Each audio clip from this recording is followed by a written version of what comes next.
Blog Talk Radio. There's a direct relationship between having the businesses and being in prison.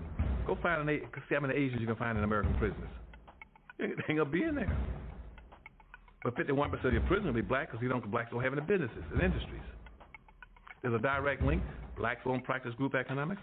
Blacks won't practice group politics. If you don't practice, you're setting yourself up. I told that 5-story building, you're setting yourself to get wiped out. Understand the nature of race, which is economics. If you build the first floor, it's economic. Build your businesses and your industries. Control business and industry, and put that pools in your money, and hold that money, and practice group economics with it. Arab and Asian money bounces 12 or 13 times what it leaves. Jewish money bounces 18 times. Black folk got to learn how to practice group economics. Black Americans spend every penny they get outside their own community. Then you take the money and the wealth that you get from that first floor and go to the second floor. The second floor is politics. You then take that money on the first floor and you control your politics. Black folk must quit allowing people to tell them to go out and vote. Vote for what? Nobody's going to do anything for black folk in politics. Politics is controlled by money. Major corporations who got the money. That's what controls politics. If you have no money, you have no say-so, you have no benefits coming. So you take your money and you control, and you take your money on the first floor, you buy every politician on the second floor.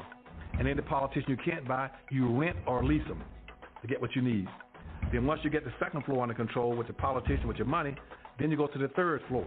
The third floor is the police department and the court system. You take your money from the first floor and your politics on the second floor, and you control the court system and the police departments. Then the fourth floor then is media. You then take the money that you generate off the first floor from business and industries, and you go after radio stations, TV stations, newspapers, and cable systems, so that you can now inform and communicate with your own people. Right now, black folk own and control less than 35 thousandths of 1% of the media in the United States. Out of 12,000 radio stations, black folk own about 75, 80. That's all. You own no cable systems. You don't have a daily newspaper. You have nothing of importance. You got about one black TV station. And so you can't communicate with your people. You can't inform your people. You can't do anything. You can have Rush Limbaugh and all the rest of the guys talking about racism all day long and bad-mouthing you, and O'Reilly. They can call black folk all kind of names all day long. What are you going to do? You can't respond. You can't communicate with your own people because you don't have an economic base.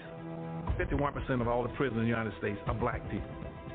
You only make up 12% of the population. That's no accident. It's because you don't control the economics and the politics. And they're going to go after the weakest people they can get their hands on to incarcerate. That's the black folk. And what are you going to do in response to them when they over-incarcerate you? You're going to go out and have a march, a demonstration. We're going to march. March for what? Who cares? Marches never changed anything. Now learn this from Joel Osteen. That's my man. He be texting me. That's my man. God done put some people around me, show me some stuff. He was telling this story. He said this man that went to heaven, and he was walking with Peter down this aisleway, and it was going down this corridor, had a lot of doors on it, and said all these doors had names on it. And he said, Peter, let me ask you something. What's all these doors, these names on? He said, don't worry about it, just go ahead. So he kept walking. And he messed around, he saw one of them doors and had his name on it. He said, whoa. He said, hey, Peter, this here ain't got my name on it. Something I need to know? He said, man, don't worry about that. You here now. Just go on in there and talk to him, see what he said, no, I want to know what's in the door. He said, you sure you want to see what's in the door? He said, yeah. So he opened up the door. It was a warehouse. It had numbered shelves on it. And then the shelves had nothing but packages. And all the packages had his name on them. And he said, what is all these boxes? He said, that's all of the blessings, all of the things God wanted to ship to you. But number one, you didn't ask him for it. Then number two, you didn't believe you would have it. Then you doubted him. And then you felt like you wasn't worthy. And so now all these boxes is up here. Now the man standing there wishing he had never even been in the room. And I started thinking, I got some dudes that work for me. And I said, I want you to do this graph for me. And that's what I'm finna show you now. See, what you're having is When God sends your package, he only sends it to one street. That's Faith Street. You got to stay in faith. You can't move off of Faith Street. You can't get on Doubted Drive. You can't be over there and start doubting it because your package going to go right on by. You can't lose your faith and get on not meant to be way because your package is going to keep going right on by. Because the package just go to Faith Street. You can get your little feelings hurt, I ain't worthy. Guess what? Your package going to keep going right on by.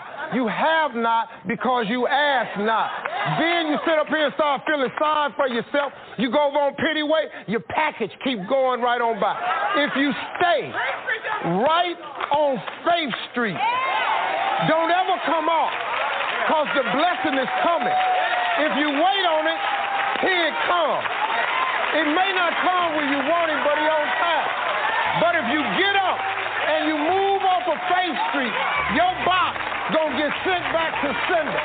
And now you're gonna have a warehouse with a bunch of boxes with your name on it that you didn't never get. And I don't know about you, but I want everything he got for me. If he got something for me, I need all of mine. Because I don't know about you, but God lay you out, man. God will give you stuff. Man, he done took me places I ain't never thought I was going to go. I done seen parts of the world I never even thought I could go to. He done gave me stuff. He done put people in my life. God will do it for you, man. But you just got to stay, man. Use these principles of success. Understand, God is just that way. He'll lay you out. Because if he can lay me out, see, if he fix me and change me and get me over here trying to do better, I ain't perfect. I'm just trying to do better. I still say some stuff I ain't supposed to say. You understand? I ain't got it all together yet. I just got in the gate. I'm a new kind of Christian, but ain't no lock on my gate either. So if you see, once you check me, I'm probably gonna check you back. But I'm getting better at that. I don't know how to love my enemies yet. I'm getting better at it, though. But it's a process. And the more times we can make people understand that it's a process, the more people can come in. And y'all people that have been good to me, that have been praying for me. I mean, man, my mama, if she could see me now, I just wish my mama could see me. Because she been praying for this here all her life. Watch my son. Well, he done watched me, mama. And I'm cool now. And my philosophy is very simple. I was who I was, but I am who I am. And I'm cool with both them people. Because who I was wasn't that bad cat. I made some mistakes, but I've been changed a little bit, and it's still a process. And the more people that you invite into the process, the better this is. Because ain't nobody perfect no how. So I really appreciate y'all, man, hearing me and listening to me. I'm going to ask Kirk Franklin if he will come.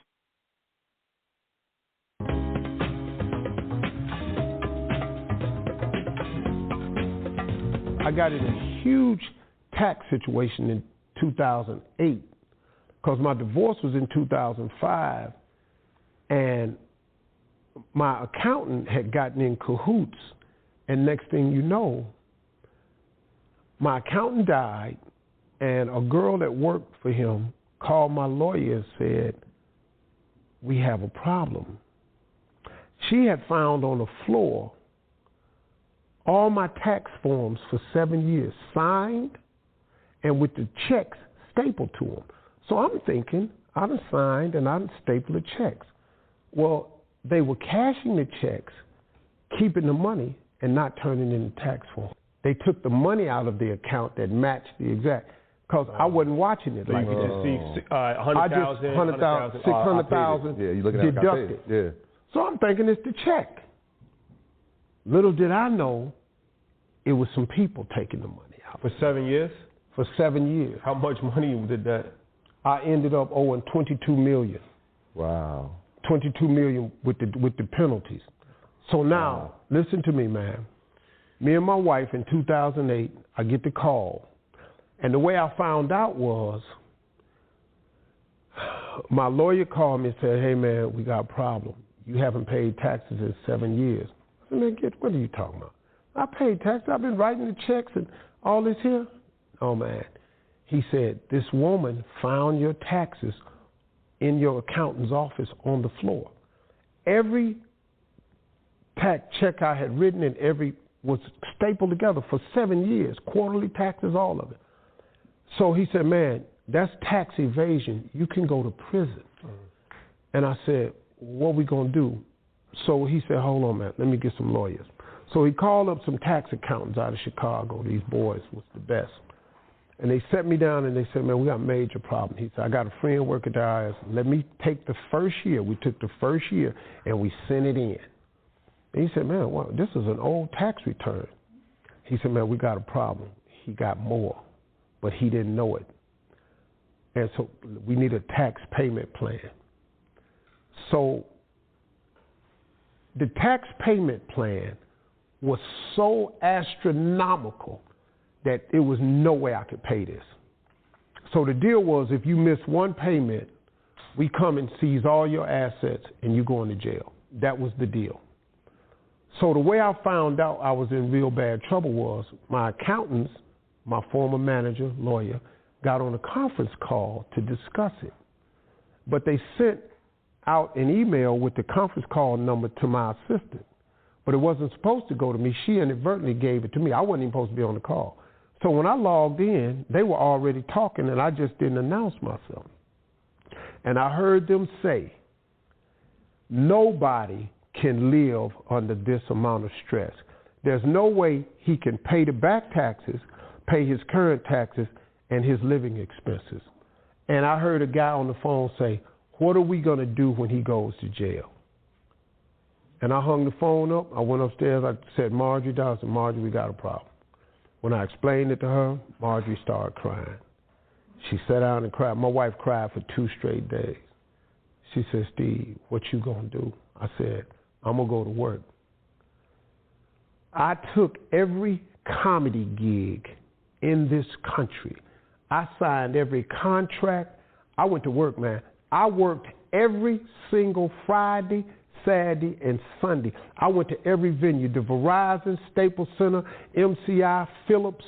I sold out the Fox. I went everywhere. I stayed on the radio, man. I'm coming, sold out. I never missed a payment. And for 4 years in a row, I was sending $650,000 a month to the government. Plus, I had to pay my current taxes. I couldn't get behind on nothing. And I was living. So I was credit cards, running them up, paying them off. And finally, man, in 2012, I sold 49% of my radio company to iHeart. I got a check, man. I got me a check. And then, so I paid the government completely off to zero. And that was the first time, man, I could breathe. And then the pay-per-view, I said, let me get out of stand-up, because my wife said, Steve, you finna be a major TV star. You're going to have to stop telling the jokes you're telling, because you're going to ruin your career. Because she saw the political correctness turning. And so she said, Steve, you can stop if you want to. I said, baby, I can't ever stop telling jokes. It's who I am. She said, well, okay, but you got to watch what you say. And all of my TV shows are sponsor-driven. The radio is sponsorship-driven. I said, man, let me get out of this because I need time to go do more TV.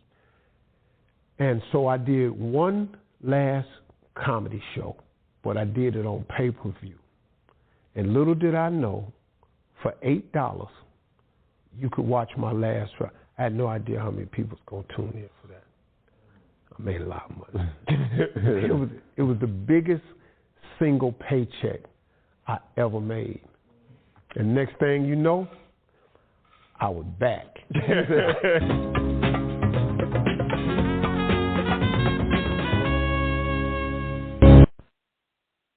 Well, hey folks, and welcome to Solar Cabin Channel. I've got a neat little project for you I call the Multi-Shack. This is one of my homeless housing solutions designs. And some of you probably don't know this, but I was homeless twice in my life. The first time was when I was trying to get into college, and I had lost my job and was waiting for my college funding to come in, and so I had to live in my truck. I lived in the cab of my truck for almost 2 months while I waited for my college funding to come in. And then again later in life, when I got divorced and didn't have a job and was trying to get off grid, I lived for almost 2 years in a camp trailer. And you know, there's a lot of people that homeless people that have their pride. They want to maintain their independence. They don't want to live on welfare. They don't want to be caught up in the system. And you know, all they need is a simple shelter. You know, someplace to get out of the cold, to get out of the wind, to get out of the rain, while they get back on their feet. And so I know there's a lot of organizations out there that are helping the homeless, churches, nonprofits, and things like that. So I came up with this small structure design, which I call the multi-shack, because it has actually multi-uses to it. And it can be built very affordably. You can build this entire shack for under $200. And it is built on wheels. It can be put on either a 4x6 trailer, or you can build it on casters. Casters are a lot less expensive, but it still allows you to move this unit around. So you could store, you know, a bunch of these on a church parking lot, and then just when you need them, you can move them out to wherever you want the person to be using them. Casters are 4-inch casters. Each caster will hold up to 240 pounds, so they'll more than handle the weight for this structure here. Now this structure is 6 foot 5 inches from the peak to the bottom, 6 foot 5 inches. So, and even a tall person can stand upright inside this structure. The door is 1 foot 6 inches wide and about 5 foot 3 inches to the peak up there in the door. And the structure is 4 foot wide approximately and about 6 foot long. About 6 foot long by 4 foot wide, 6 foot 5 to the peak. And this is constructed very inexpensively from 2x4 framing, which I'll show you, and uses, I would use 7/16 OSB or plywood. Either one would work for the siding on this. Now, a couple of the features here. I show this with dorm windows. The dorm windows are actually optional. You don't have to put dorm windows. You can just go with a flat roof surface if you want here. I show this with wood shingles, or you could use just plain old tar paper and roofing shingles. Any type of roofing shingles would work on this. Show it with a little flower box there just for effect. And on the backs and the front, I show this with these round windows, like boat-style windows, or you could put square windows. Either one works. I just like the effect of the round windows, the look of those in there. This does have an access panel on the back. Down here is an access panel. We'll just open this up so I can show you. Open up, take this one off. There we go. Now you can see inside the access panel, underneath the seat and bed is storage. Lots of storage underneath here for a propane tank, one of those Portaloo porta potties, an ice chest over there you can see. Okay, so there's good storage. This is about 18 inches high inside here and about 4 feet wide inside. So the structure, I'll show this with the door open. Let me just hide this door here. With the door open, you can see I've got this set up. Right now I've got it set up for seating. During the day, this would be used for seating purposes. Okay, and I'm going to pull the side roof off here so I can show you inside. That this has a very nice space for a person that maybe is going to school or working, or just the table can be used for eating or whatever. So you've got approximately 6 feet of space on the inside here by 4 feet wide. And this table is actually part of the bed platform, which I'll show you. You just pull the 2x4 out, put it in one of these slots. It's in this 2x4 here. There's another one on the other side. You just drop the 2x4 into the slot, and then you take your bed panel and put it up on top of that, and then that becomes a table. Here you've got 2 foot by 4 foot cushions. There's 3 of these cushions that become your bed, or you can use a roll-up mattress pad underneath this that becomes your bed. But during the daytime, it becomes seating. It becomes a little mini couch in here, 4 foot wide.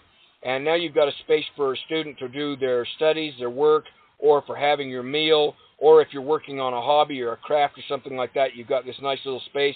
When you get out the door, you just lift the table up, put it back, put the 2x4 back in the bottom slots, put the table down, and then you turn it into a bed. And I'm going to show you what it looks like as a bed too. So, good headroom in this. I really like that it's got a very good space. This is an average person, 5 foot 8 inches tall. You can see you've got lots of headroom here. You've got these nice dormer windows, which would give you lots of light, and also gives you a little bit more headroom up in this area right in here. A 6 foot person could stand up in the middle of this quite comfortably. 2 people could actually sit side by side on this couch, or you can put in another. You could pull your ice chest cooler out, or someone could put a foldable chair on the other side here.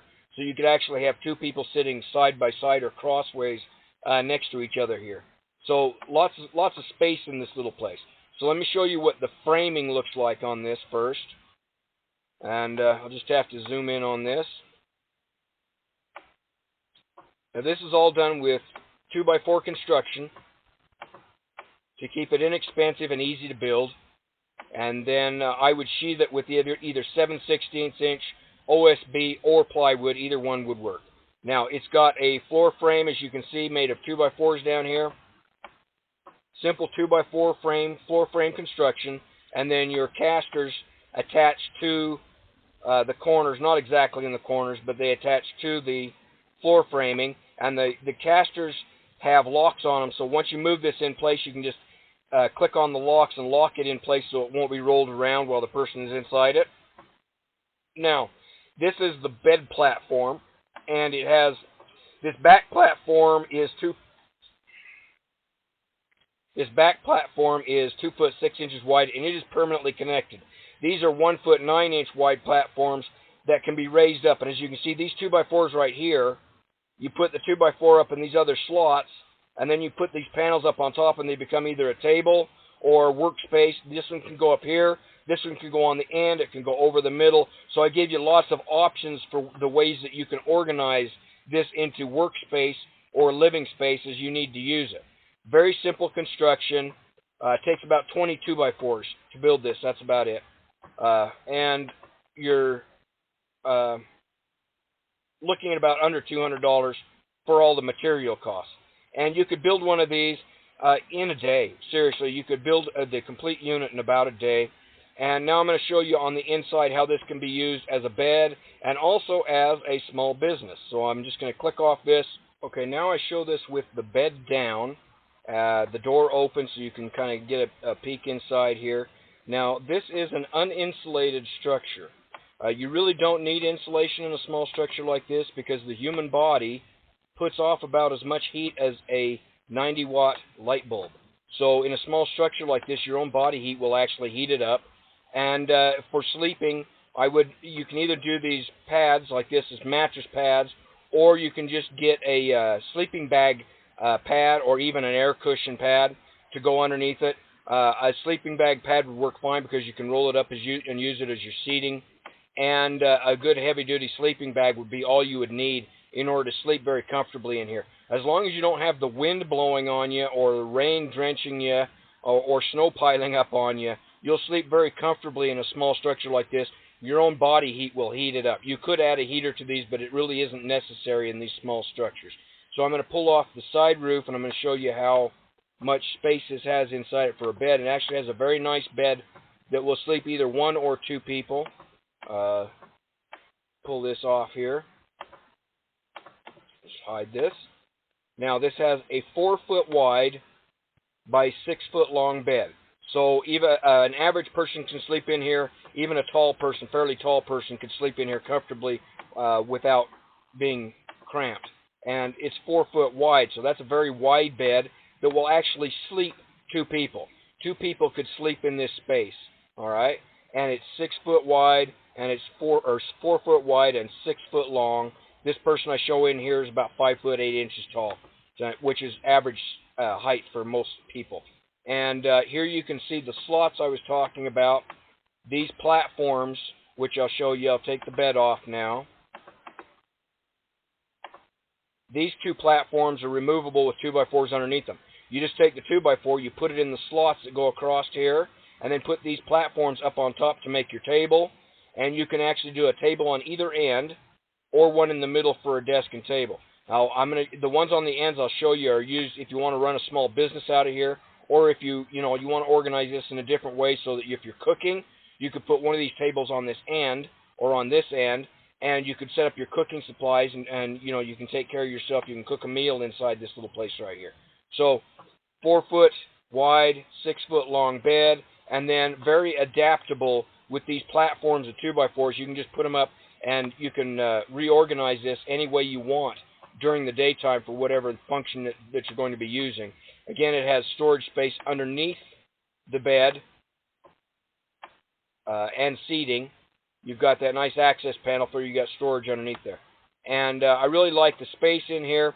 This would be enough adequate space if in an emergency, let's say that a city has a disaster, a fire like they just had in Canada wipes out all these homes, or you have a tornado tear through a place, or you have flooding or something like that, which we've all seen in the news, happens all the time, and suddenly churches are overrun with people that don't have housing. If you had a bunch of these sitting around that would sleep at least 2 people, you could pull these out in a small area, you could set these up, and people would at least have shelter for survival until they can get into houses or bigger shelters or something like that. So that's another use for this type of structure here. So now I'm going to put the bed back on just to show you.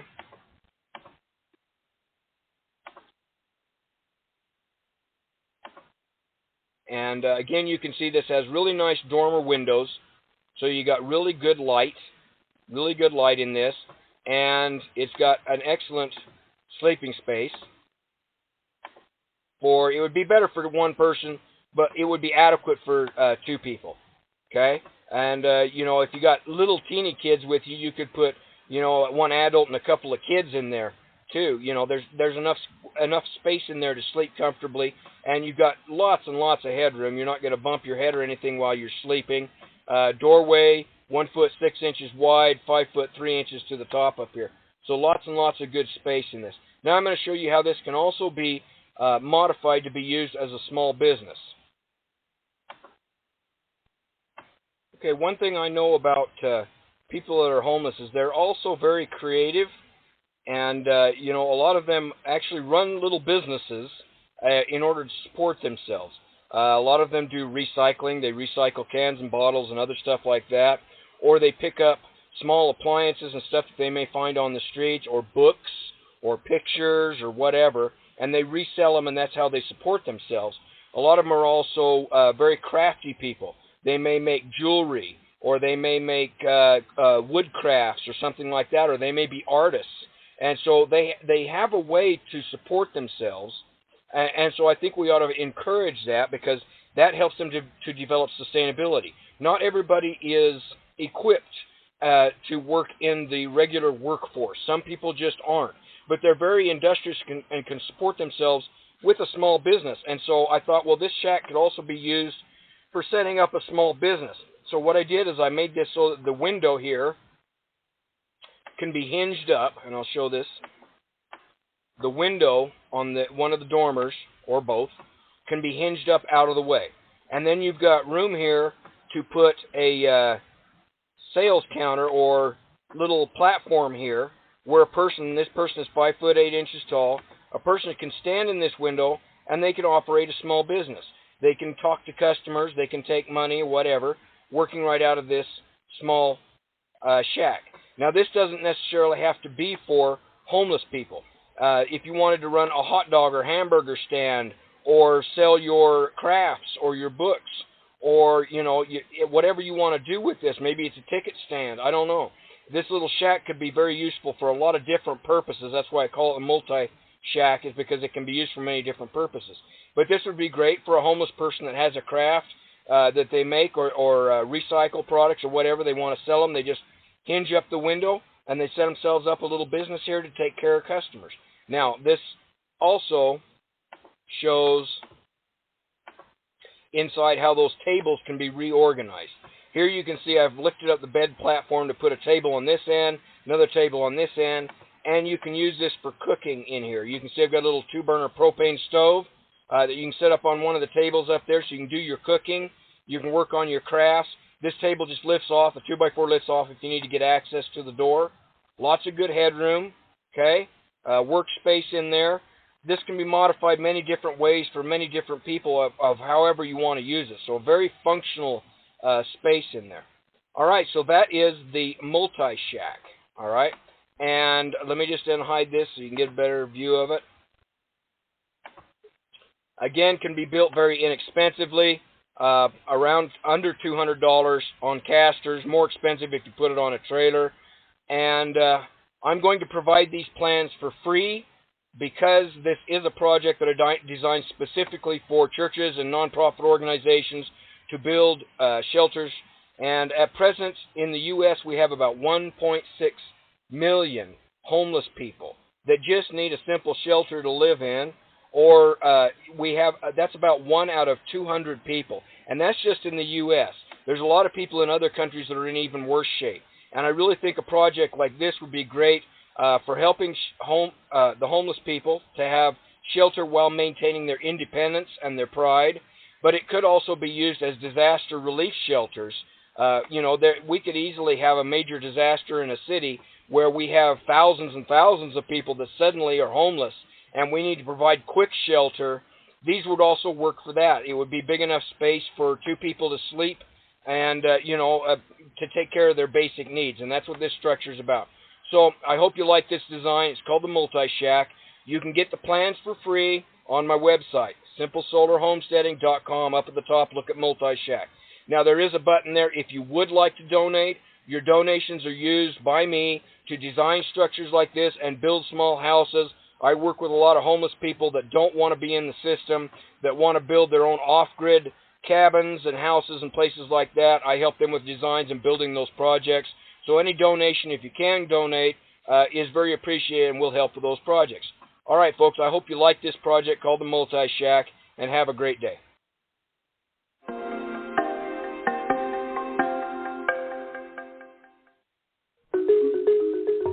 People who live in towns and cities in Uganda and many other African countries have some access to grid electricity to light their homes and power their businesses. But many rural people aren't connected at all. But simply waiting for the grid to arrive isn't good enough for entrepreneurs like Moses Akera. He recognizes there's a good business to be made harnessing the power of the sun. I really prefer solar to be used in the community like this because it remains the property of the client. You don't pay bills and you don't buy fuel like somebody using generator. So solar energy is the best option for many rural Ugandans. But being new to the industry, many solar retailers like Moses were struggling to make their businesses a success. We don't have capacity to advertise ourselves, our products. We don't have capacity to have quality technical training. So the Rural Energy Foundation, a not-for-profit organization, introduced the Solar Now program in 2007. Its aim, to spread the benefits of electricity throughout rural Africa by providing training and support to existing solar retailers like Moses. And they encourage other retailers and entrepreneurs to start selling solar equipment from scratch. Most of these retailers need to be supported in terms of training so that they can be able to run their businesses better.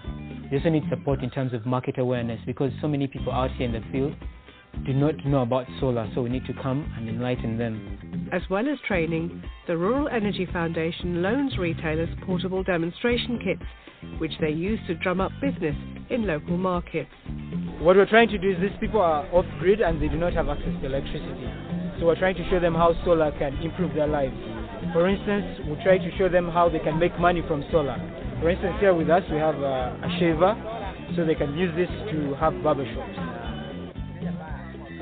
We also show them how they can use it to use light at their homes.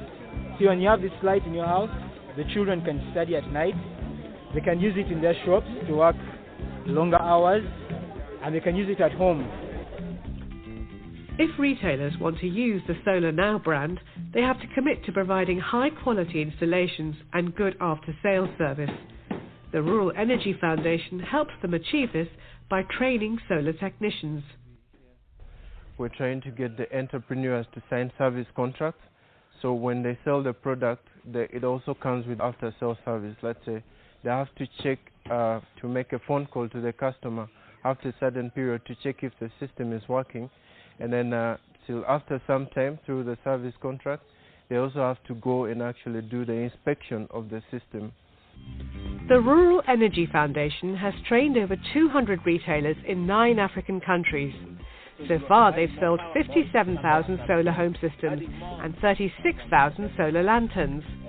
They've helped at least 400,000 people, saved nearly 5 million litres of kerosene and 12,000 tonnes of CO2 each year. Basil Okelo is impressed and has decided to buy the equipment from Moses to set up his own solar barbershop and phone charging business. He's taking advantage of a credit scheme which helps entrepreneurs buy equipment from Solar Now retailers to get their businesses going. Solar Now is giving me a loan. I'm going to make a down payment of 25% now.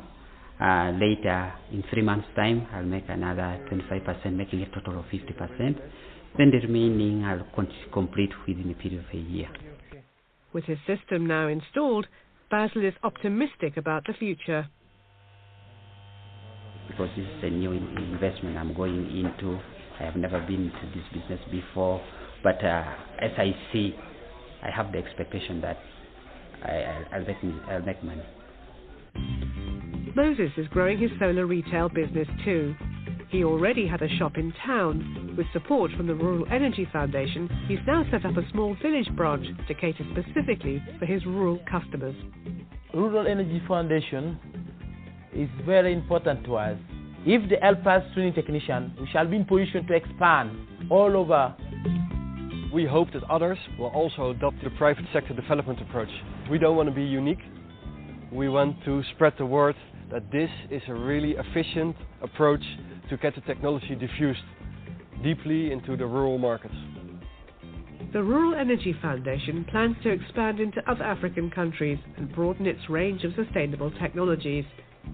Solar panels are now becoming a common sight here on homes, and shops buy them as well to run radios and offer phone charging, increasing their income and enabling people to communicate.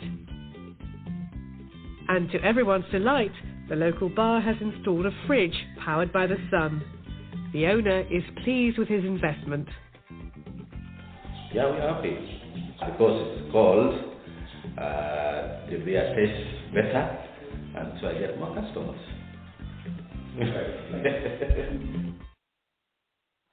All right, today our title is Boots on the Ground, Jacksonville, Florida, and we're on Faith Street. We've got, let's see, 1, 2, 3, 4, 5 or 6 items here. What we need to organize. And this is in no particular order. Boots, we need boots on the ground in the radio studio as our de facto call center. And we will get that from the boots on the ground people. We started with 4 people remotely,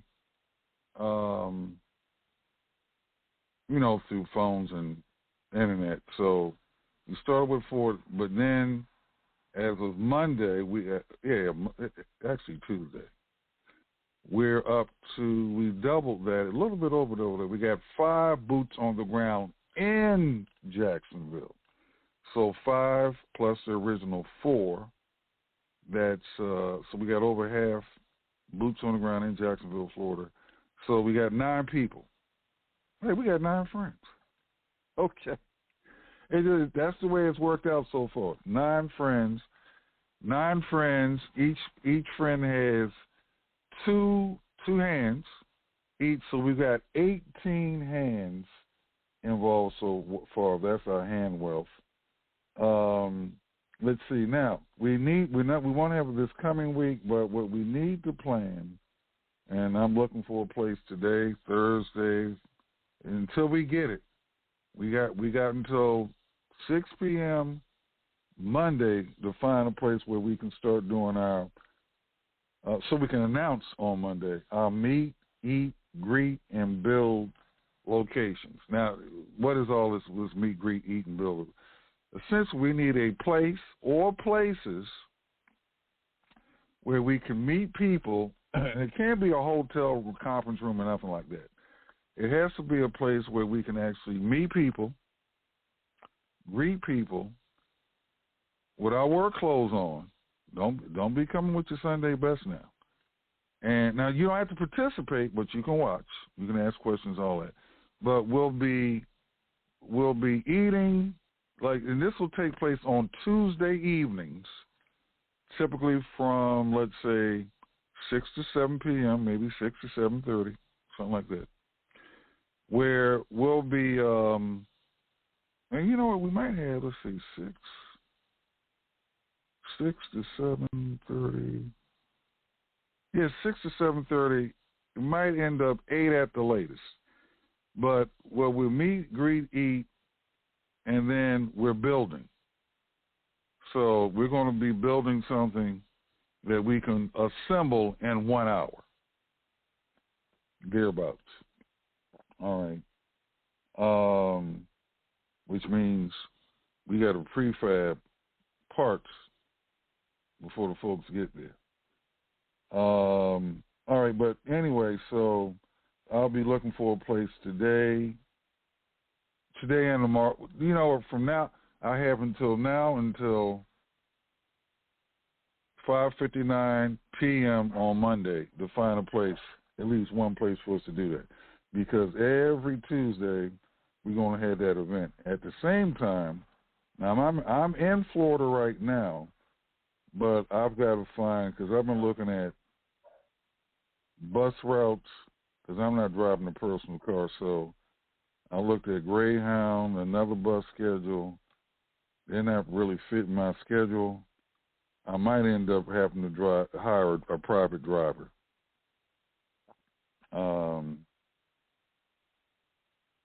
Yeah, I might have to end up hiring, because Tuesdays will be pretty soon. It'll be a day trip. I'll leave here.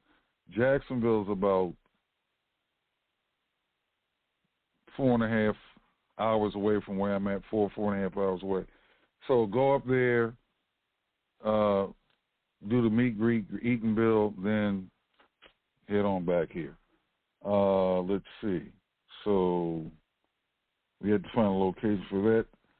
Hey, now I'm thinking out loud the whole time, people. 619, and we're on for the second day YouTube Live, powered by I Am Streaming.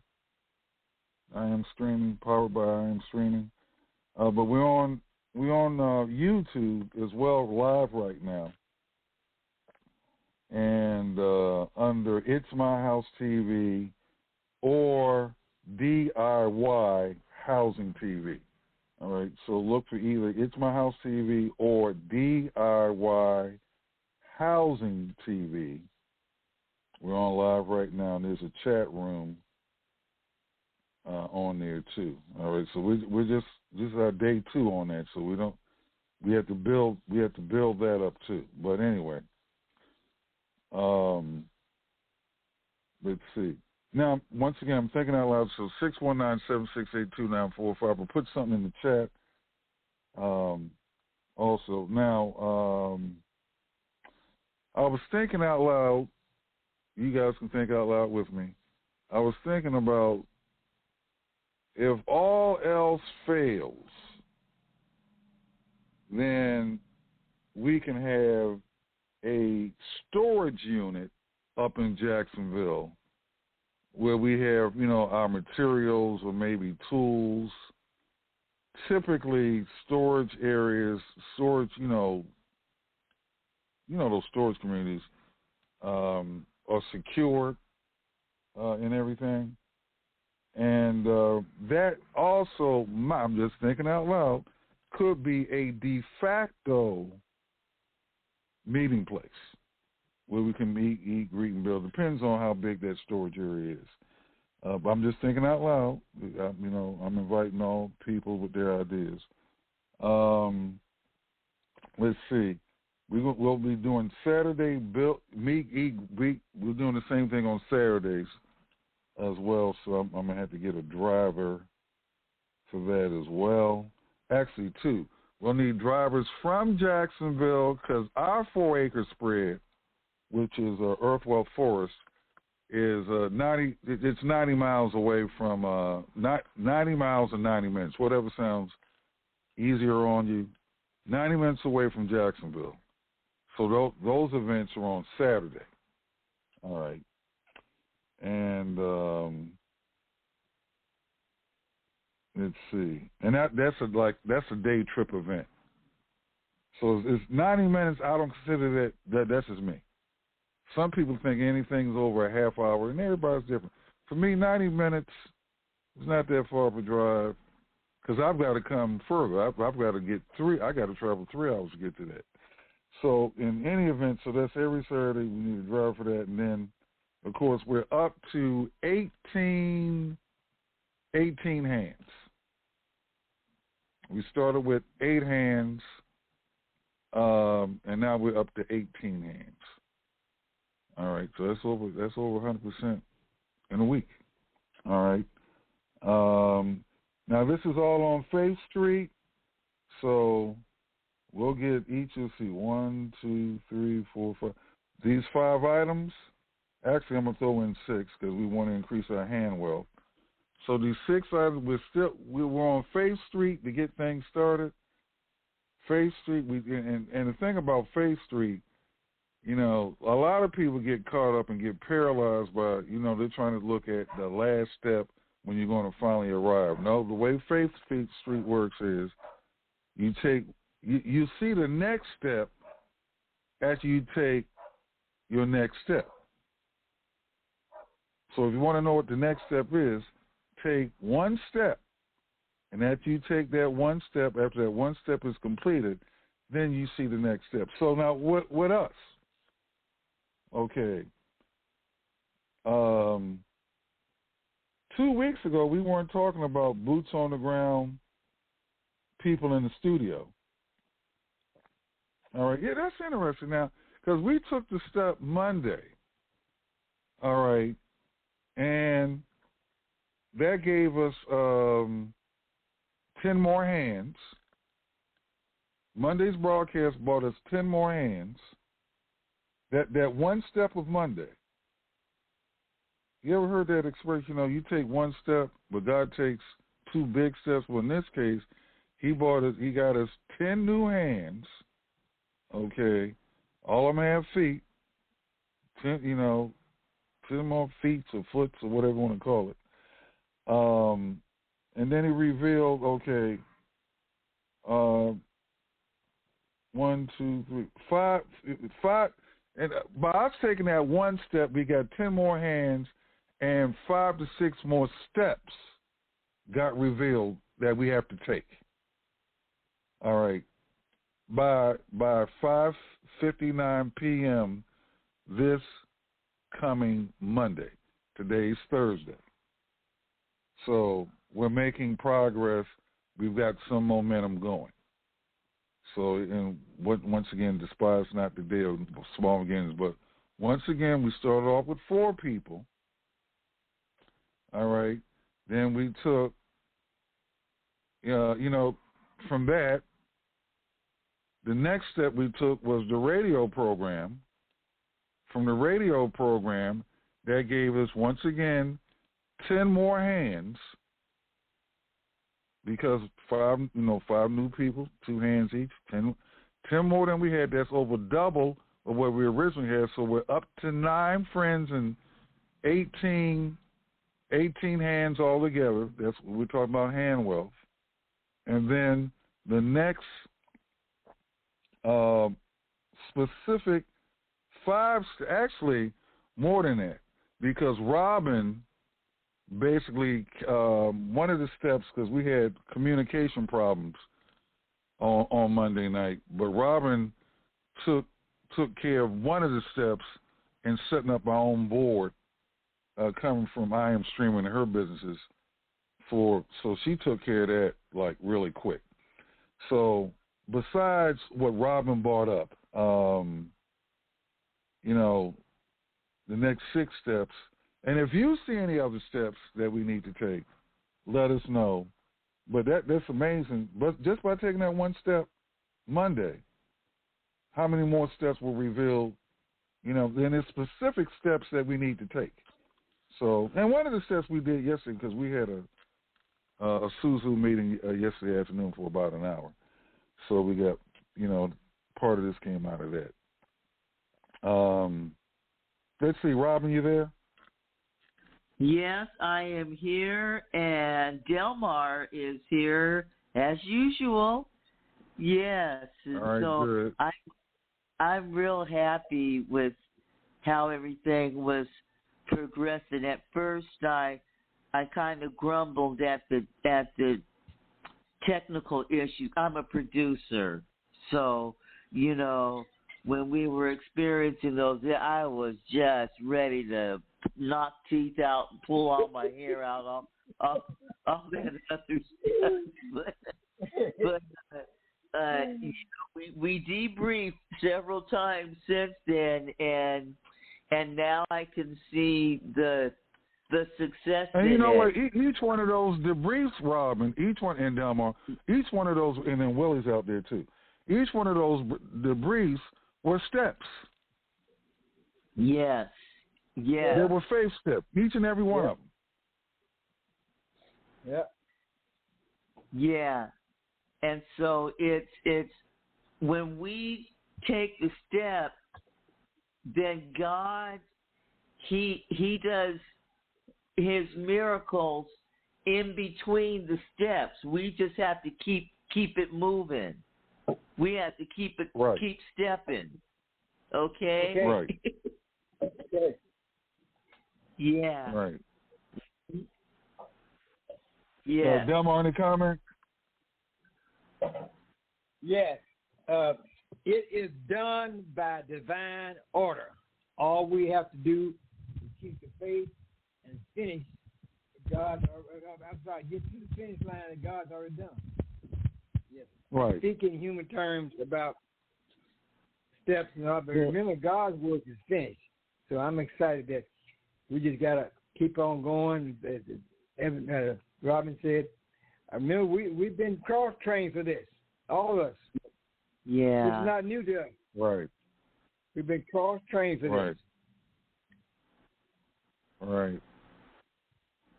Well, like I said, we got the steps, so we just keep on stepping in.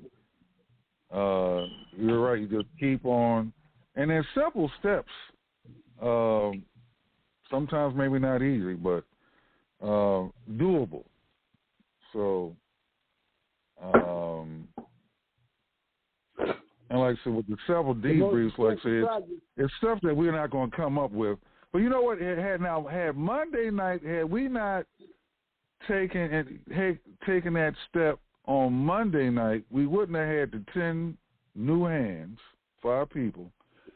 And if the phone lines, didn't get all crossed up like they did Monday, and then of course now Delmar was very instrumental on that, because if Delmar had not been on the team and did what he did, he wouldn't have found out the feedback that we needed to hear, which was basically signaled to Robin, okay, all right, here are the steps that we can take. And you know what? What the beauty of all this is, we started off with really just an idea. So, well, we're on Faith Street, so as long as we stay on it, we'll be all right. L.A., an idea Yes, whose time has come. I think it was Victor Hugo said this: one of the most powerful, transforming things in the world is an idea whose time has come. Well, what I do was the time has come. Aha! Yeah, that's right. That's it. Matter of fact, I'm thinking, Robin, you think, because we don't know how many calls we could have gotten had those phone lines been, had somebody been, able to operate them on that other end. But we might not have been ready for 40 calls. That's right. This might be better than the way it went. Yeah. Maybe this is better. We might not have been ready for that. Yeah, they look, because remember, you got busy signals and all of that, so that already tells me that their system can't handle the capacity. And on our line, there'll be a record of everyone. They can voicemail. There's text messaging. All of that. It's a two-way system, all on our conferencing. So we can dial out, people can call in, we can take it to the broadcast, we can take it wherever we go. Yes, sir. But we also need to be, and this is another step that I guess we need to discuss later. But if we get how many people can we accommodate on a weekly basis, face boots on the ground, based on the number of people might call in. So. Yes, and the beauty of it, too, is the boots on the ground. We can have them download the app, and they'll get the dial pad with our phone number on it. So our phone system is portable, if you will. It can be dispatched, deployed. Does that make sense to you? Yeah, deployed is the right word. Deployed. So to our boots on the ground, they'll just load it up on their devices, and boom, there they go. And so we can communicate right within that system right there. Right. That's ingenious. Right. L.A., you yes, mentioned sir. there was some towns, I think you were talking for some of the black community, where there's no radio station. Can you mention that? Most of them don't have a radio station. Given what Robert just said, we could take a mobile station there, go in and park and broadcast all over town. Folks come by and listen. So you can have a mobile radio station. That's coming with the mobile advanced broadcasting in the neighborhood, the Maven. Okay. Yeah, so we are. It's in the plans. We're making a kit, if you will. Yes. And so, named after my father, Murray J. Maven, the mobile advanced broadcasting in your neighborhood. Yes. Yeah. Now, all right now, I see you trying to get ahead of me. I see you trying. You right there with me, Del. No, these events that we're going to. Go ahead, Delmar. You were saying? No, I was just thinking about Think and Grow Rich. Napoleon Hill talked about when a number of minds come together, there's a third or another invincible mind that kicks in. So when we start talking like this, the spirit and mind of God start to manifest things through different ones of us. So that's what's going on. Yes.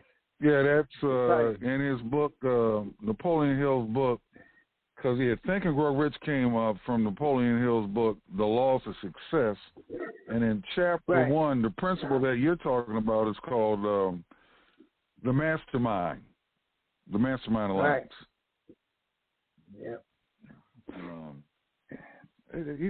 I think that's either chapter 1 or a definite chief ain't one of the two, but the Mastermind Alliance, that's what you're talking about. Yep. And now I think I sent the video out to Willie yesterday.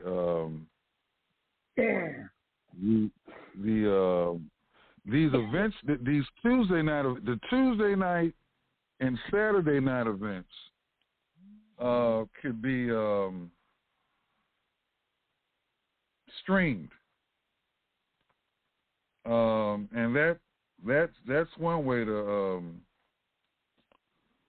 to get the because you mentioned like say most of the black townships, at least the ones that I've been in, they don't have their own. They might have a website. Most don't, but some have a website, but none of them, to my at least the ones I've set foot in, have their own radio station or media, media outlet. And believe it or not. So watch this. We can set them up a radio station also wherever we go, because that's what I do. So we could, internet, right? And then if they have a location, boom, they could log in to the server, go on the air, broadcast all of that. Let me throw this idea out too. Once again, people, I'm thinking out loud. I enjoy people if wherever you're listening to us, particularly with Blog Talk, 619-768-2945. Call in, press 1. On YouTube, we're on It's My House TV or DIY Housing TV, and there's a chat room there. I have to look in on it. You can put a question in the chat if you want to. There was several years ago, back in the 80s, there was in Baltimore, Maryland, a magazine called Black Church Magazine. And it connected the dots with, black churches in the Baltimore, Maryland metro area. And so one day I said, you know what, that's my market. I want to, do some advertising. So I went to the Black Church Magazine office, which was like in Baltimore County, which is right outside of Baltimore, Maryland. Because Baltimore City is its own municipality. Baltimore County is a whole different animal. It's, So I went there, and the people who, and I don't think Black Church Magazine publishes anymore, but the magazine was owned and controlled by Koreans, which, if you look at the carryouts, the conveniences, the lake trout carryout restaurants out there, the Chinese restaurants and black neighborhoods in Baltimore, they're basically owned by a whole bunch of Korean families. So it was, but they realized that a lot of money was in the black church. So they Koreans now started a magazine called Black Church Magazine. Once I tried to look it up, I haven't seen it online or anything like that. So I'm saying all that, speaking out loud, thinking out loud, really, we can probably have our own version of that anywhere we set up shop. I'm just thinking out loud. We don't have to actually set up a magazine or anything like that, but you've already mentioned it with the Maven and, having it, because the Black Church Magazine, that was a niche market magazine that they didn't have any competition. Anybody who advertised remember this. L.A., remember this. Asians have targeted the black community for years, going all the way back to the 50s. They come in here with a plan to market and make their living in the black community. So that's not, now down here, and maybe in Chicago, they have taken over the, what they call with the fingers, the hair. They have moved in with the hair stuff. And hair care products. They're going to take it from them. That's right, hair products, all the beauty stuff. They have come in and taken off all of that. And that is what's going on. They've taken over hair care products, black hair care products, beauty supply. They got a lockdown on that. I mean, Dudley or somebody like that, a Proline might get a trickle in here and there. Well, deli goes directly to the cosmetologist. But the black hair care supply, the Koreans have got that, a lockdown on that. The nail salons, and I saw a video on YouTube. I don't know if I played it on here once. But there's a video on YouTube of a woman that black woman that went into a nail salon. Anyway, long story, a fight broke out. And then after it was all said and done, the dissatisfied, you would think that this woman, after she got into a fight in the salon, would leave and go to another salon. After that was all said and done, she still wanted her nails done at this particular Korean salon. So they have a I don't know what percentage they have on but they got a pretty good hold on black women when it comes to Rob, you know anything about that? Because a lot of black women who have their nails done have it done by Asians. So what's the deal with that? Price, quality, what? I don't know. I have a comment. Go ahead, Jamar. The Asians are adaptable. They would come into the black community, kiss butt, whatever it is, to succeed. They don't push back. They are flexible in their thinking, and they're saying if you want 10 cents worth, we'll sell you 10 cents worth. They don't come in there with some rigid attitude. They are flexible to whatever they have to do in the black community, like I said, fight, kiss, whatever, hug. I know this from experience. I worked with for years. They are adaptable to the black community. They will, like I said, hug and kiss you if that's what it takes for them to succeed. So that's one of the things they have in mind. Thank you. Yeah, but that's just shucking and jiving, doing what they have to get the money. They're not spending their money in black businesses. They're not supporting other black businesses. They're not renting from black people. You're right. So Amen. so it's like there's no substance there, if that makes sense. Yes, you're right. That's right. And so Al's done the same thing. They come in, they suck out, and they don't put nothing back. People. Well, my question is, why are not all black women?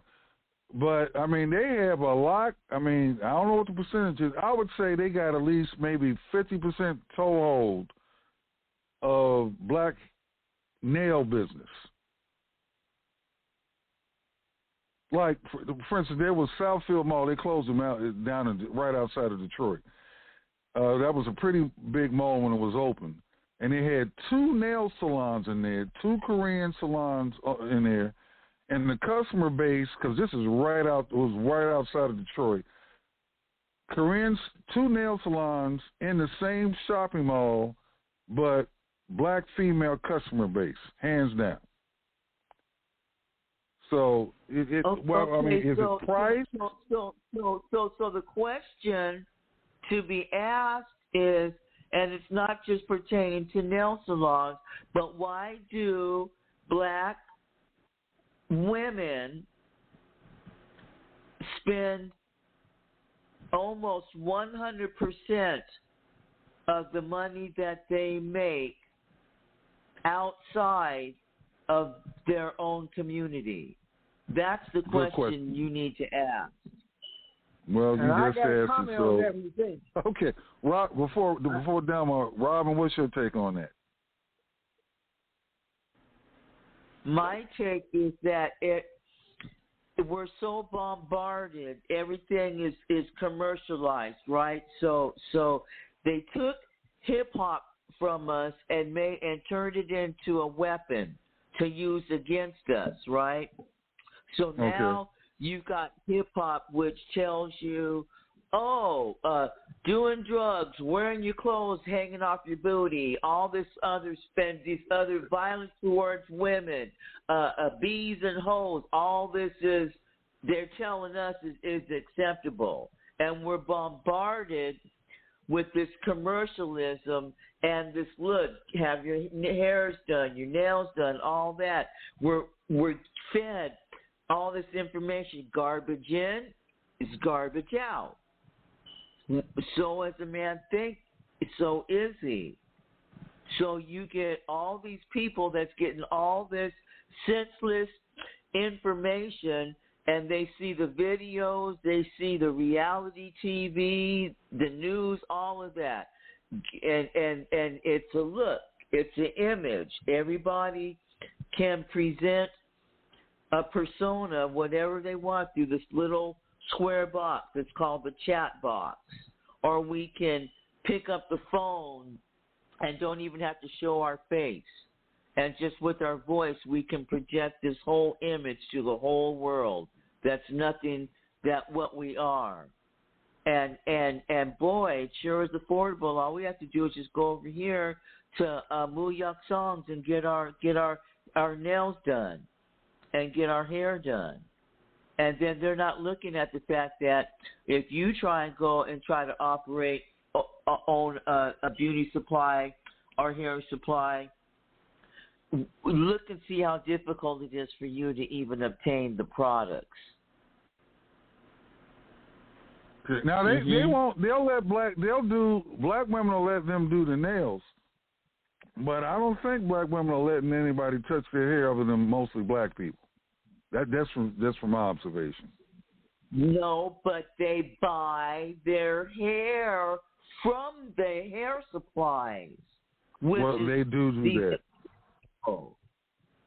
And then if a black they do buy their bundles to do hair supply, they get sold substandard hair. It's really difficult for them to get the hair.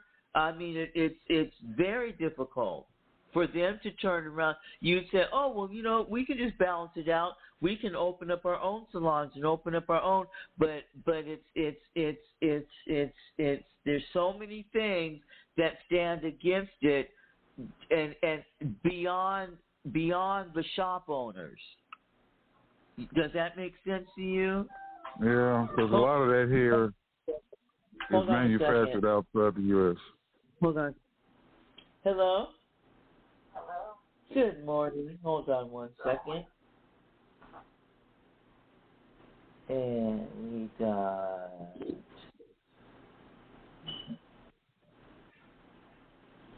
309-306.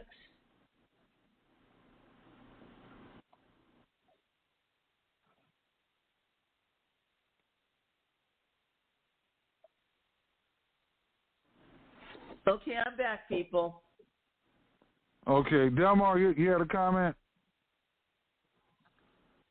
Yes, I have an insight, and this is my perspective from, as Robin said, asking the right question and trying to understand it is very important. If you don't have the right question, and here's where I take from, and perhaps Robin, because of her spiritual work, and this is not excluding you, L.A., but there is most of the time we give what you call a circular human observation of what happened, and that's important.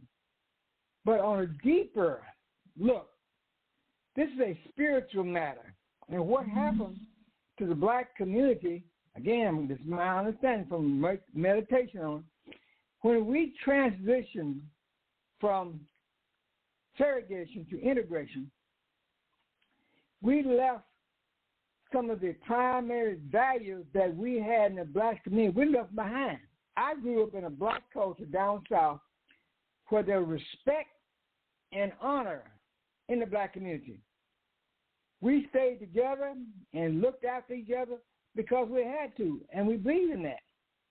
Now, today, one of the spiritual things that happen, we don't have those values. Values are not physical. Light and flash and all that, those are values. But because we made that trade unknowingly, we don't have the unity that say, I'm going to deal with my people and support my people because that's for that reason. Example, black man has a tire shop and he charges $20 to change the tire. Mexican goes down the corner and charge $10, and we start going down to the $10 shop. Instead of approaching my brother and say, hey, let's compete. Go 12. Don't just keep fighting. He got 10, but we're going to support you because we're going to stick together like they're doing. So I think there's a deeper understanding of what has happened and what is happening, and that we have lost our spiritual connection, that we as the black community have values that we're not going to compromise. As Robin said, you go down to Chinatown, Chicago, or anywhere else, they're not going to trade with you on that. You can't go in their business in the neighborhood and do stuff. But they will come to ours, and we'll put our own selves out of business because, again, we don't have that attitude. Again, I grew up in the Mount Bay area. No, we were self-sufficient. The money stayed in the neighborhood, and we were strong because we were supporting one another. Because of Jim Crow's, and you may have heard this before, we didn't use the word down there about each other. That word is only referred to outside the community by other folks who was talking about us, against us.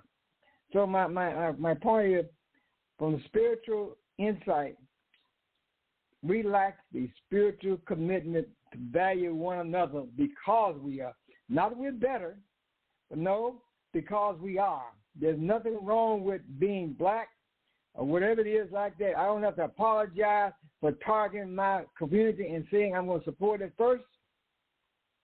I don't have to apologize for that because it's needed. But when I decide that I'm going to abandon my own people to go support somebody else, there's something wrong with that kind of thinking. And I think it might need to be addressed. And the black churches, they haven't need to go with that. Thank you. Well, one thing I think we need to look at is the supply chain here. We need to start manufacturing. We need to start making what we buy, what we consume. Amen. So we need to, make wigs, make nails, now you do have Dudley Products, Proline, Johnson Products out of Chicago. So there's a handful of, manufacturers out there. Or in some cases, like when it comes to wigs, jump on a plane. Matter of fact, this is one friend of the show, Amani Murph, out of Nashville, Tennessee. I got to get her back on here. Prior to the pandemic, she's a black woman, lives in Nashville, Tennessee. She had planned to go to China and buy buy bundles or whatever it was, direct where you get it at a dramatic discount on the price. But we need to look at. Matter of fact, let me give an example from my personal life. One time, I was hungry. I was up in D.C., and I was in the mood to get me some wings and fries from the neighborhood carryout. So I went walking, and there was a brand new carryout, which was black owned and operated, walking distance from the house. So I went in there first. Now, I already knew my regular place. I knew their prices. So I said, well, let me give these new people, a look. So I went in there, and their prices were too high for me that day. So I left them and went to the Korean place a few doors down. They was about 4 or 5 doors down. Walking is a short walk. So then I got it. I wanted the shortest way back home, so I had to go right back in front of the place that I walked out of with the wings. Now, as I thought back, because I got dirty stares on the way when I was walking past, and I understood it. Now, looking back at it, let's take a look at what are the distinctions between the Korean-owned place that sold wings versus the black place that was sold wings, and later on they went out of business, the black place. Let's look at some distinctions here, and let's just take race totally out of it. All right. Number one, more than likely, the place that sold the Asian place, the Koreans that sold wings, they're more than likely connected to a farm, and on that farm, they had other people, other shop owners, who collectively in a co-op form owned that farm. They had an operation going where they raised chickens. So they didn't have to go to Giant, Safeway, or Whole Foods, or a wholesale manufacturer to get chickens.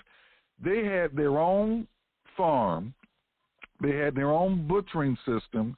They had their own trucks.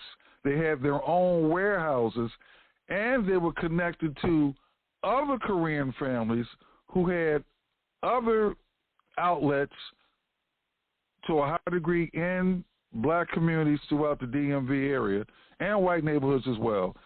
They had that supply chain, whereas more than likely that standalone black family didn't have any of that. So they're able to sell at a lower price versus the other place that couldn't. Is because other cultures, they have rites of passage. They bring their babies and they have their babies and they wear them in pouches and go to work. There'll be toddlers running around that restaurant. They're teaching their youth about business, about the family business, about all of that. Robin, hold it. Great point you brought up. I'm going to take a little snippet out of that. Excellent point you brought up. Now, a lot of these Asian family, anybody, once again, in a radio audience or YouTube audience or everything that's Robin set up, that audience, y'all, 619-768-2945, press 1. We'll, you can voice what you want, your comment as well. Out of that, now here's a very important thing that you brought up. When mom and dad, let's say, I've been watching a lot of Hawaii 5-0 late at night lately. Chin Ho, the whole family, the Chin Ho family. Okay. Mom and dad Chin Ho, they're married, they have a family, they get up in the morning and they go to the family business, which might happen to be in the black neighborhood. They go to the family business together. They work together. As you said, they got, they carry that toddler around with them as whatnot. And then they close up shop. Now, they don't live in the neighborhood. They go live somewhere else. Okay.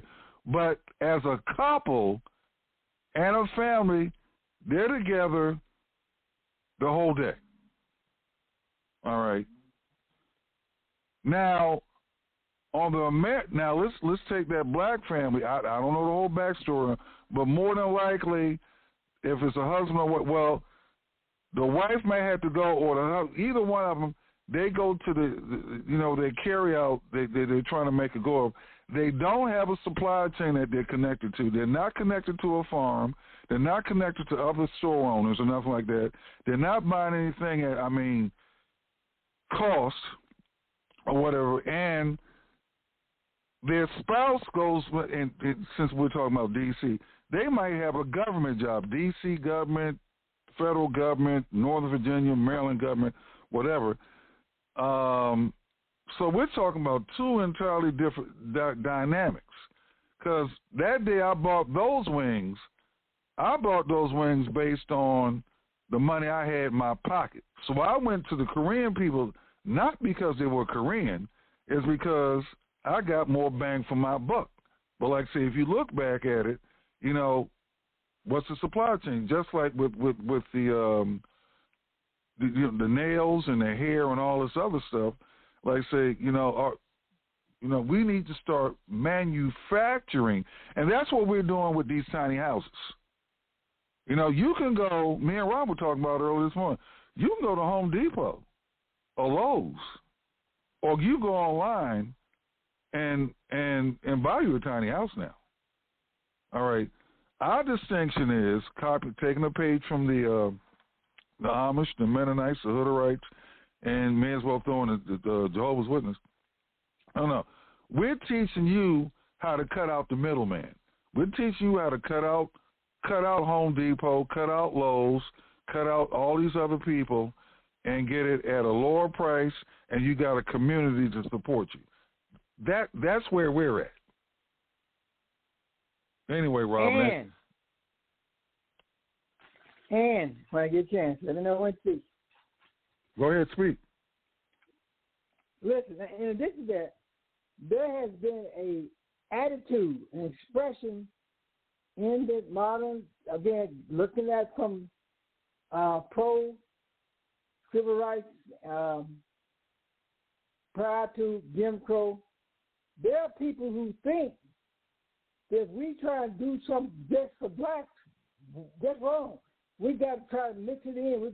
I believe we're the only culture in this country that's trying to assimilate. You know what I mean? Trying to assimilate. Hey, no, we're not trying to be like nobody. We ought to be telling our people we ought to be building our own house because we are black. Forget about what the man think about that. That's what we should do because that's a focus of interest and value. Going back to what Robin said, we have failed to teach our children there's nothing wrong with being black. You don't have to apologize and try to blend in with anybody or try to be like anybody. You know Your what? value is already there. Take the race out of it. Because when they do rites of passage, they don't go, well, you know, you're Asian against the whole world, and it's okay for you to be Asian. It's okay for you to be white. We don't need to be told it's okay for us to be okay who we are. We need to be told the rites of passage. So it used to be our people, we at the age of 12 and 13, the men were taken out and they were taught how to hunt and how to build a home. And by the time he finished building that home, he lived in it, and then he went and found a wife. And by the time that he's 12, 13, 14 years old, he's got a wife. Now they've got a family. And that young woman they can support themselves. So we're not giving information down about, and if we're giving information, we don't need to give them a pep talk. We need to give them effectual information and opportunities. Yes. Right. Because Right. if from the TV show Roots, if people look at that at the very beginning, when they were going through manhood training, rites of passage, Robin was talking about, when because Kunta Kinte was captured, his character was captured at 17. When he landed on the shores here in the United States or North America, Kunta Kinte at 17 knew how to hunt for his family. He wasn't going to Giant Safeway and 7-Eleven. He knew how to sustain a family, feed a family at 17, and build his own house, or in his case, hut. He knew how to do that at 17. Now, in this culture, right now in 2023, going to 2024, in the Amish community, okay, they go academically grades 1 through 8. After that, they formally start learning the family business, including how to get together with community and build debt-free houses. So young couples go from the parents' house to their own debt-free house. They're not going to social services, and I'm not knocking social services now. Okay, I'm not knocking the government, anything like that. I'm just saying they cut out quite a few middlemen and start off debt-free. So that's what we're doing with what we're talking about, cutting out the middlemen, and we can have our own rites of passage with this too. Just imagine if you had your son or daughter was 14, learn how to build a house at 30. Well, I played on here before. Lauren Nelson, 11 years old. She's 12 years old now. Found something on what do you call it, Craigslist? That's really not a remarkable thing. Remember the 4-H club and Girl Scouts and Cub Scouts and all of that? We used to get all of that, and we used to get a lot of that in the educational. What is it? The upholstery shop. The home economics, Matter of fact, I'm glad you brought that up. I know Beasley, if you can press 1, if you want to chime in, he's got a very interesting piece to share, because that's another thing, making furniture. Of course, these days you can either make it, or there's so much used furniture out here these days. You can go online now. You can furnish your whole house with used stuff, good used stuff, just off of what do you call it, Facebook Marketplace. But you can also develop a new skill by making furniture. I have a next door neighbor. He has a business where he basically takes pallets and makes furniture and walls and furnishings like that, or parts of houses, just out of pallets, which you can get either free or on a really, at least for now, cheap price. 5 years might not be different, but right now you can, get on cheap stuff.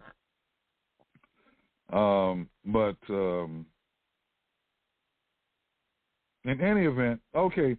Anybody out in the audience got any comments? 619-768-2945. That's the number to call if you want to make a comment. I'm going to see what happened, if anything, on, what do you call it, YouTube, in the chat. Because this is day 2, Robin? I think it's day 2 on this, yeah. Yeah, this is day 2. Dos. And we're going to build that up.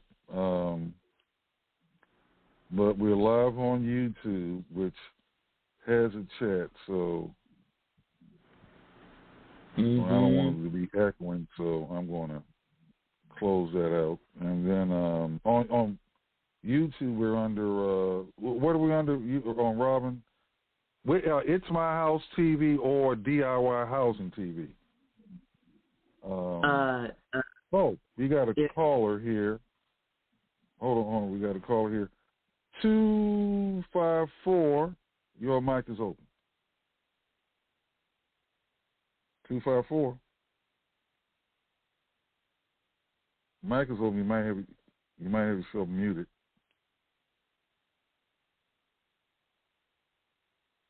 Okay, 254. Hello? Yeah, we can hear you now. Yeah, it's good. Perfect. All right. Well, I just want to add a couple of comments in on everything you're saying there about business and everything. One thing I will say that years ago when I was in San Antonio, I went through all the SBA classes and all this stuff. I had a photography business, and I just wanted to expand my business a little bit, be able to purchase a little bit more equipment or whatever. And also I had opportunities to buy photo developing stores. And so I had opportunity to buy that from a Korean guy. Okay. Or I should say from an Asian person. And so I went through all the SBA steps, got denied, and I was coming out of the SBA office the last time. And so here's this guy in front of me. He's all happy and everything because he got his loan for a restaurant, but he spoke no English, or spoke very poor English. So I stopped him. I asked him, I asked him right up front. Say, are you an American citizen, or what? And he said, yeah. He said, I got my green card or whatever, but he got a sponsor. He had sponsors that bankrolled his SBA loan. And so for an American citizen to get a sponsor, that's hard to do because the qualifications for to get a sponsor, you don't have to be a citizen. You can't be a citizen to get the sponsors. That I thought was not fair. Oh, okay. At least that's all I was told. That was years ago. So being able to have the funds you need to do stuff is important. The other part of my comment is that with my current business that I've had for a few years now, and I deal with a lot of black churches primarily.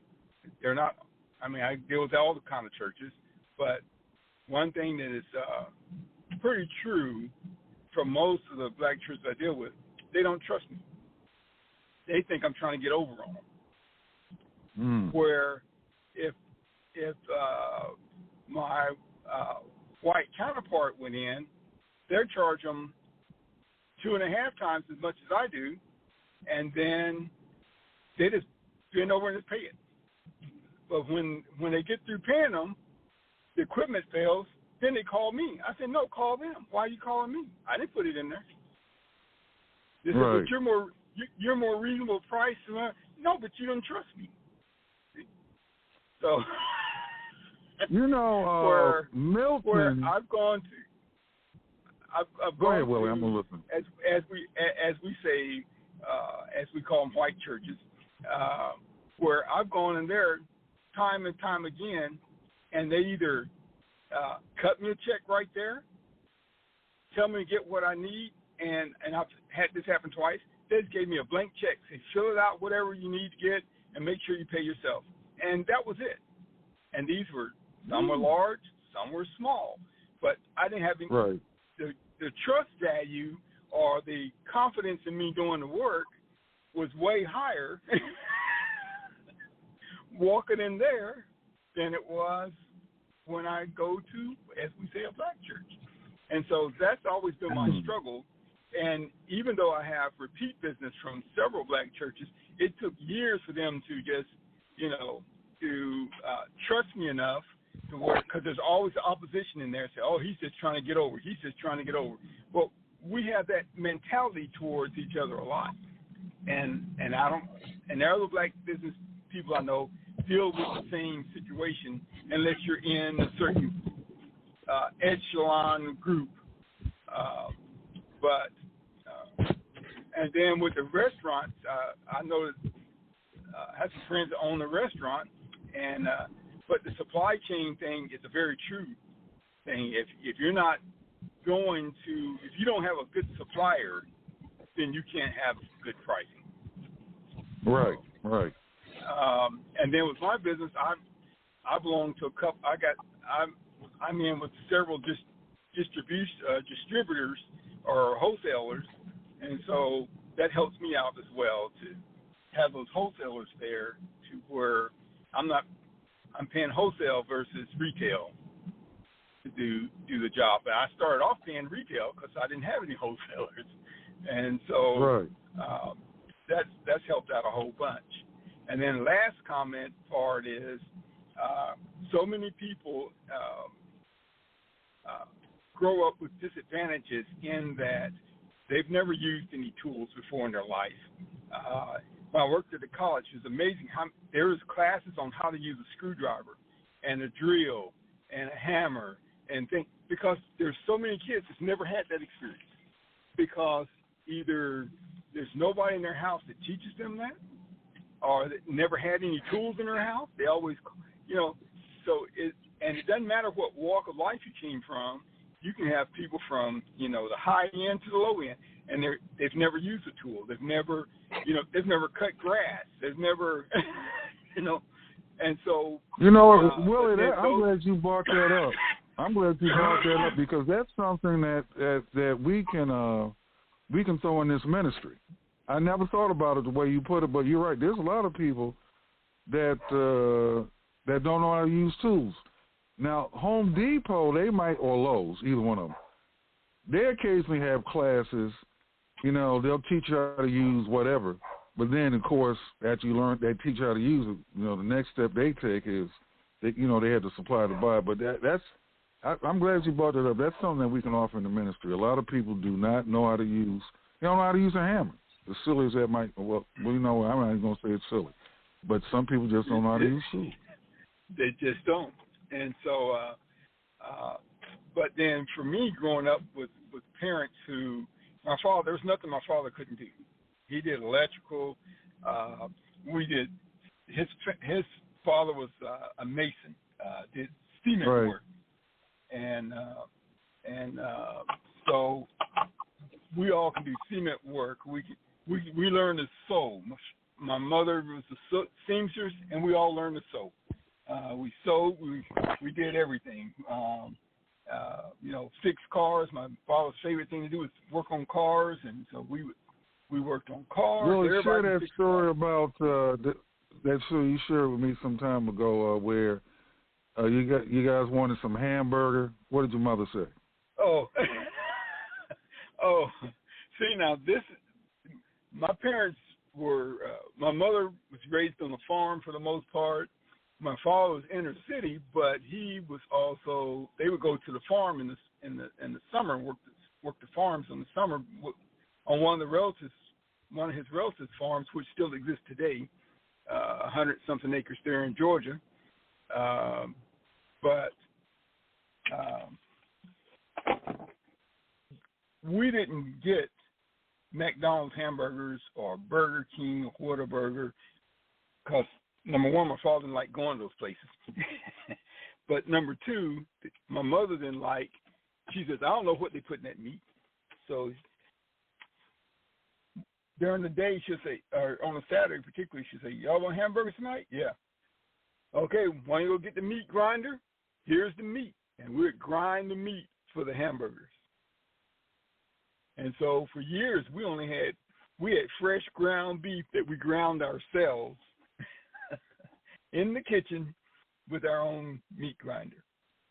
That saves a lot of money also because, your parents had 3 sons to raise, which, that's, you need money for that. Hamburgers you ever had. And we also we always had a garden. So you wanted vegetables, go to the backyard. You had corn, peas, carrots, collard greens, turnip greens, mustard greens, all kind of greens, lima beans, strawberries. We had peach you ate trees, real apple food. trees. So we ate real food, unprocessed food for years. May I jump in? L.A., may I jump in?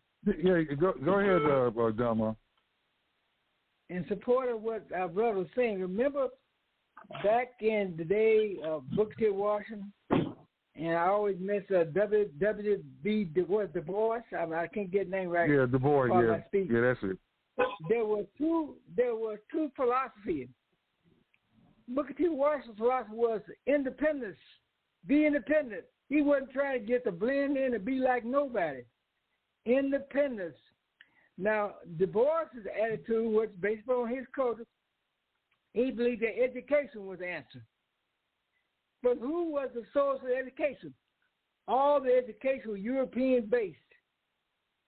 We tried that. If you go that way and blend in, it'll work for you. But that does not produce the independence that we need. Now, the brother mentioned back, like I say, we don't know how to use tools because now they tell us everything is computer. But watch this. You need to use the high-tech and computer. But when that thing goes down, what do you got? Nothing. You become dependent on that, you're going to be stuck somewhere, and somebody else is going to be able to tell you when to turn it on, turn it. Again, from a heads-up standpoint, we need to teach people we need to be as independent as you can possibly be because you cannot control the powers that man has set up for profit. That's his motive, profit. But as your brother's saying, when your mother and folk were telling you to make your own, that was the same idea book to watch. So let down your bucket of where you are, take what you have, and he didn't use the word, but the more independent you are, the freer you are. If you have to have that man's system, you're dependent on it, and he controls it, and therefore you're locked into right there. Just a thought to consider. Thank you. Well, this global inflation around here, because the price of everything is going up around the globe. Everything's jumped up in price. So I like that. But I like the way you were brought up, Willie, raised, because it's going to McDonald's now.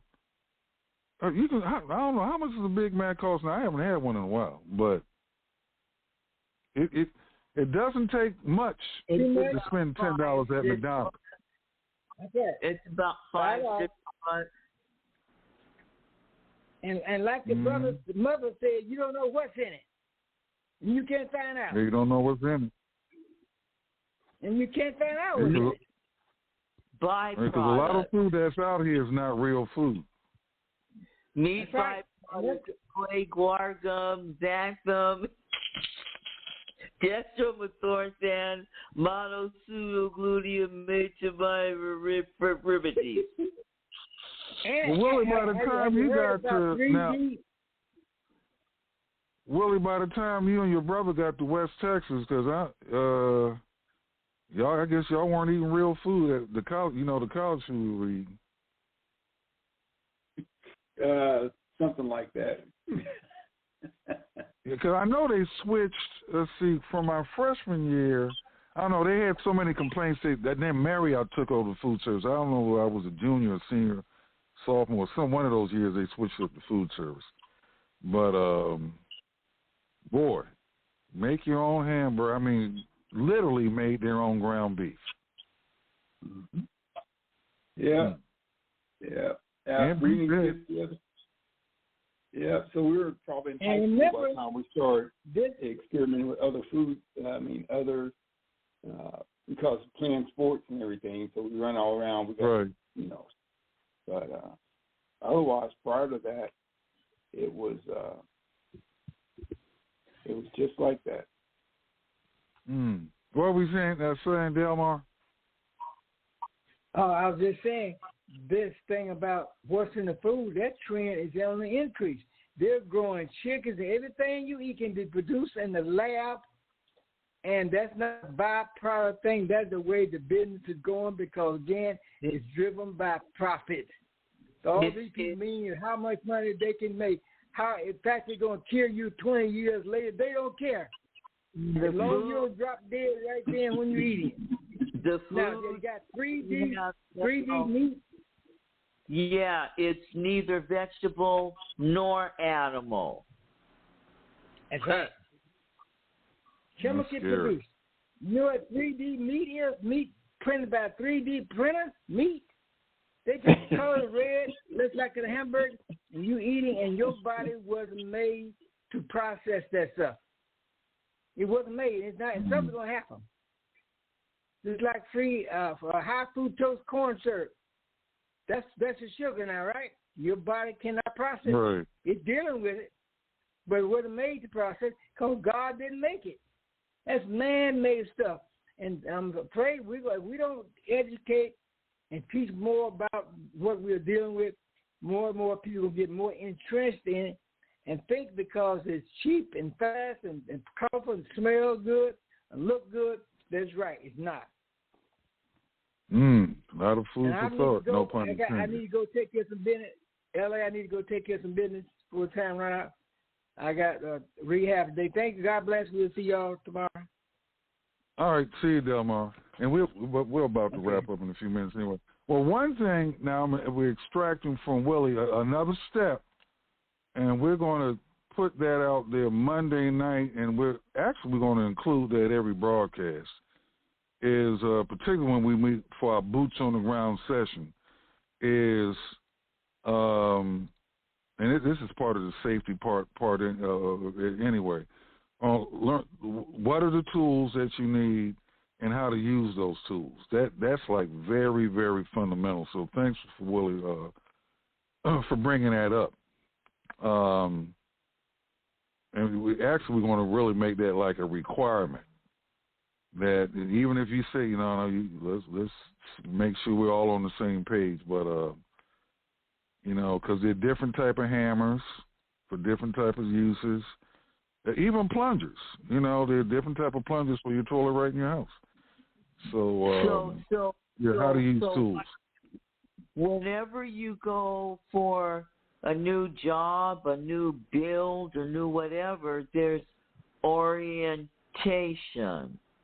right? Right. And at the orientation, they say, well, this is what we're going to do, and this is how we're going to do it. And it doesn't matter. Every new site, every new environment, you have that initial orientation and training, and then you carry out the work. You know what? Matter of fact, I just got a visual in my mind. Prior to us, now this is the boots on the ground.